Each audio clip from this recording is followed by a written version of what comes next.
The Ferrari had never failed him before.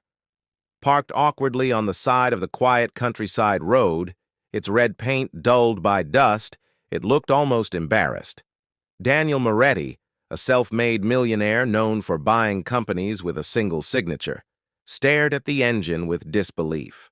No signal, no traffic, and the sun was slowly sinking.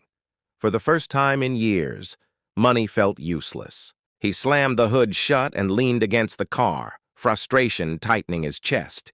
He had skipped meetings, ignored calls, and driven aimlessly after another boardroom battle that left him empty. The silence around him felt heavy until he noticed movement near the wooden fence across the road. A little girl sat there, swinging her legs, holding a small backpack. She couldn't have been more than 8. Her dress was simple, her shoes dusty, but her eyes were curious, not afraid. Daniel frowned, surprised.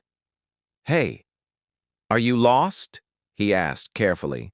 She shook her head. "No, sir, I'm waiting for my dad." Her voice was soft, steady. She glanced at the Ferrari, then at his worried face. "Your car's sick, isn't it?" Daniel almost laughed. "Something like that," he replied. "I think the engine overheated."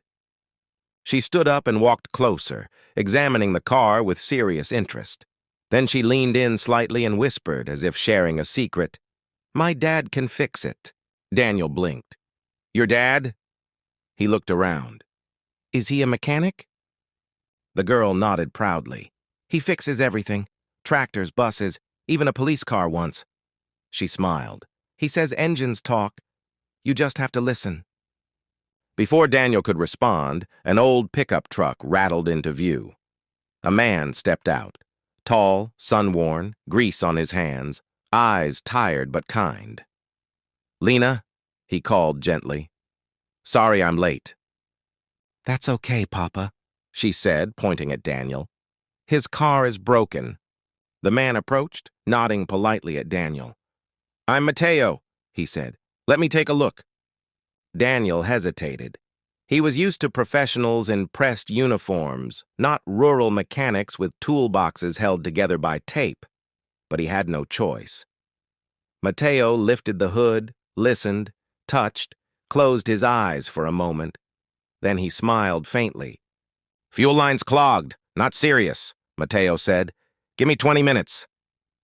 True to his word, the engine roared back to life. Daniel stared in disbelief. "That's incredible," he said. "How much do I owe you?" Mateo wiped his hands. "Nothing. Just glad to help." Daniel reached into his wallet anyway, pulling out bills.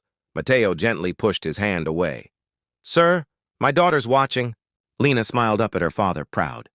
Something shifted in Daniel's chest. He offered them a ride, but they declined. Still, before leaving, Daniel asked, "What do you want to be when you grow up, Lena?" She didn't hesitate. "An engineer, like Papa, but I want to build engines that never break." Daniel drove away, but the image stayed with him, the girl's confidence, the man's dignity.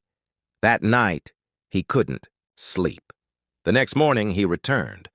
He found their small workshop by the fields. Rusted tools, cracked walls, but alive with effort. Daniel made an offer: funding, equipment, training programs. Mateo refused at first. "I don't want charity." "It's not charity," Daniel said. "It's partnership." Weeks later, the workshop expanded. Apprentices arrived. Lena started attending a better school, her backpack replaced with books she loved. Daniel visited often, not as a boss, but as a friend. One evening, as the sun dipped low, Lena looked at the Ferrari parked outside the workshop and whispered again, "See? Papa fixed more than your car." Daniel smiled, realizing she was right. Some things money can't fix, but sometimes a broken engine leads you exactly where you need to be.